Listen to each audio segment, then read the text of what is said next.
Hey there, you doers. I have an older iPhone, so I still use these lightning cables.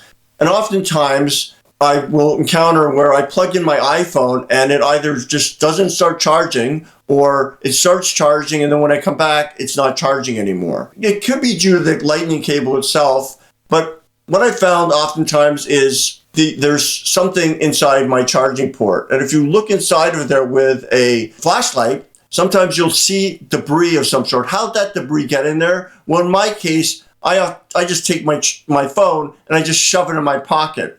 And you know when you do laundry, all that lint that comes out? Sometimes that lint is what gets into your iPhone port.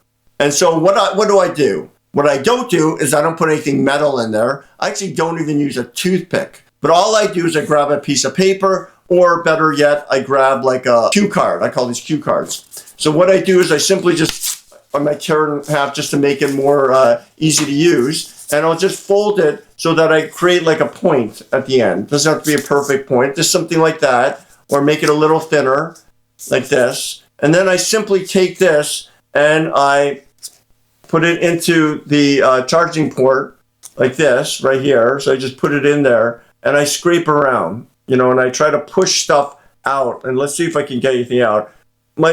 See right there. So if you see that right here, it's already getting dirty. And my charging port works pretty well right now. But as you can see, just this accumulation, you can see this accumulation right here of dirt here. So you can see the lint that's already come out of it. So now that should improve my connection at times when it seems to disconnect and not see properly. And so this is what I do, simply just take a piece of paper, or in this case, a cue card, and I just fold it into something like this, and then I just put it into my iPhone like that, and that clears it out. So if this is helpful to you, please like and please subscribe. Let me know in the comments if what you do when you have an issue with your connection with your iPhone and your lightning cable. You doers, let's keep getting things done. Be safe, and I'll see you next time.